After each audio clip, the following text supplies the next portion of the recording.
मैत्रिणींनो, तुम्ही कोणत्याही घरामध्ये गेलात तरी तिकडचा सुवास हा त्या घराची एक वेगळीच ओळख सांगत असतो. पण या सुवासामध्ये ओल्या कचऱ्याची दुर्गंधी जर आली तर तुमचं इम्प्रेशन सगळंच डाऊन पडतं. मग मुळात हा जो ओला कचरा आहे त्याचं कसं व्यवस्थापन केलं पाहिजे, हा वास तुम्ही कसा घालवू शकता आणि तुमचं घर सुद्धा कसं फ्रेश ठेवू शकतात याचाच हा व्हिडिओ आहे, त्यामुळे व्हिडिओ शेवटपर्यंत पहा. तर या किचन मधल्या ओल्या कचऱ्याची दुर्गंधी अर्थात जो वास येतो ना, हे येण्याची ही जी समस्या आहे ही प्रत्येक घरामध्ये आपल्याला दिसून येते. विशेष म्हणजे उन्हाळ्यात किंवा पावसाळ्यामध्ये ही समस्या जास्त वाढते. मग त्याच्यासाठीच किचन फ्रेश ठेवणाऱ्या 10 सोप्या अशा मी काही ट्रिक्स तुम्हाला सांगते. त्यामध्ये नंबर 1 आहे, कचऱ्याच्या डब्यामध्ये बेकिंग सोडा तुम्ही वापरू शकता. बेकिंग सोडा ना हा दुर्गंधी शोषून घेण्यासाठी सर्वोत्तम एजंट मानला जातो. कचऱ्याची पिशवी डब्यात टाकण्यापूर्वी डब्याच्या तळाशी ना तुम्ही 2 ते 3 चमचे बेकिंग सोडा छानपैकी पसरून ठेवा. यामुळे कचऱ्यातून निघणारा ओलसरपणा आणि दुर्गंधी दोन्ही गोष्टी एकदम कमी होतात. दुसरं म्हणजे लिंबू किंवा संत्र्याच्या साली. तर लिंबू, संत्री आणि मोसंबी वापरल्यानंतर ना त्याची जी काही सालं आहेत ती फेकून न देता कचऱ्याच्या डब्यामध्ये एक नॅचरल फ्रेग्रन्स म्हणून तुम्ही वापरू शकता. कारण या सालांमधलं नैसर्गिक तेल सिट्रस ऑइल कचऱ्याच्या कुजलेला जो वास आहे तो दबून ठेवतो आणि किचनला छान ताजंतवानं वातावरण क्रिएट करण्यासाठी मदत करतो. तिसरं म्हणजे वर्तमानपत्राचा वापर करा. डब्याच्या तळाशी 2 ते 3 थर तुम्ही न्यूजपेपर ठेवा. हा न्यूजपेपर ना अतिरिक्त पाणी किंवा जे काही वास आहे, जो काही द्रव्य आहे ते शोषून घेतो. त्यामुळे कचरा जो आहे तो ओला जरी असला तरी त्यातला ओलसरपणा कमी होतो. त्यामुळे तो कुजत कमी जातो आणि वास सुद्धा कमी येतो. चौथा मुद्दा आहे तो म्हणजे सुका कचरा आणि ओला कचरा वेगळा ठेवायचा आहे, जे पूर्वपार आपल्याला सांगत आलेले आहेत. कारण कचरा गोळा करताना ओला कचरा म्हणजे फळ, भाज्या, सालं, खरकट हे जे अन्न आहे ते, आणि सुका कचरा म्हणजे प्लास्टिक, कागद हे नेहमी वेगळे ठेवा. दोन्ही एकत्र केले ना की कचरा जास्त प्रमाणात आणि लवकर सडतो आणि त्यामुळे जास्त दुर्गंधी येऊ शकते. त्याच्यामुळे सगळ्याचे योग्य ते व्यवस्थापन करा. पाचवं म्हणजे डबा रोज रिकामा करा आणि धुवा. ओला कचरा हा 24 तासांपेक्षा जास्त वेळ ठेवायचा नाहीये.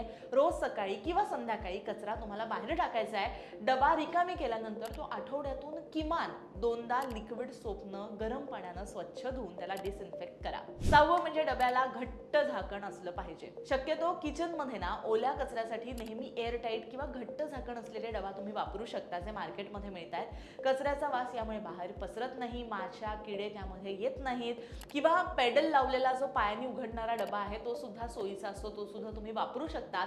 जेणेकरून बाहेरचे जे काही माशा आहेत किंवा जे काही छोटी छोटी पाखरं असतात, चिलटं असतात, ती त्या कचऱ्यावरती येऊन बरेचदा तो डिकम्पोज व्हायला म्हणजे तो सडायला लवकर लागतो. त्याच्यामुळे वासही बाहेर येणार नाही, अशी पाखरं सुद्धा त्या डब्यात जाणार नाहीत. असे एअर टाईट डबे किंवा जे मी म्हटलं तसे पेडलवाले डबे तुम्ही वापरू शकतात. पुढचा मुद्दा आहे ना तो म्हणजे चहाची पत्ती किंवा कॉफीचे जे काही ग्रॅन्युल्स आहेत ना ते अजिबात तुम्हाला फेकून द्यायचे नाहीयेत. चहा करून झाल्यानंतर उरलेली चहापत्ती स्वच्छ धुवून तुम्ही वाळवा. किंवा कॉफी सुद्धा ना गाळल्यानंतर उरलेली जी काही पावडर आहे ती डब्यात, कचऱ्याच्या डब्यात थेट टाकू नका, ती वाळवा आणि मग ती डब्यात टाका. याच्यामुळे काय होतं, हे दोन्ही जे घटक आहेत ना ते इतके स्ट्रॉंग आहेत की जे डब्यातली दुर्गंधी आहेत ते शोषून घेतात आणि डब्यामध्ये एक स्ट्रॉंग फ्रेग्रन्स क्रिएट करतात, जेणेकरून तुम्हाला एक नैसर्गिक फ्रेग्रन्स सुद्धा तुमच्या डब्याला मिळतो. त्याच्यामुळे हे जी काही आपण अगदी चहा झाल्यानंतर जी चहापत्ती टाकून देतो ती अजिबात यापुढे टाकू नका. मस्तपैकी वाळवा आणि मग ती ज्या तुमचा कचऱ्याचा डबा आहे त्याच्या तळाशी पसरून ठेवा, म्हणजे त्याचा रियूज सुद्धा होईल. 8वा मुद्दा आहे तो म्हणजे कडुलिंबाची पानं किंवा कापूर. घरामध्ये, हाराच्या दुकानामध्ये सहज तुम्हाला मिळून जाणार आहेत. कचऱ्याच्या डब्याच्या आसपास किंवा डब्याच्या खाली कडुलिंबाची काही पानं किंवा कापराच्या 2 ते 3 वड्या ठेवल्यात तर त्याचा फायदा होईल. कडुलिंब आणि कापराच्या तीव्र वासामुळे ना कचऱ्याची दुर्गंधी येत नाही, जंतू आणि माशा सुद्धा दूर जातात. त्यामुळे तुम्ही वापरू शकता. 9वं म्हणजे vinegar spray.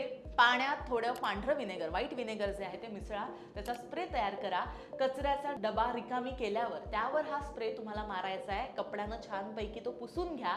White vinegar bacteria नष्ट करतो आणि वास यायला सुद्धा कमी होतं. 10वा आणि शेवटचा मुद्दा, ओल्या कचऱ्याचे घरामध्ये कंपोस्ट खत तुम्ही करू शकता.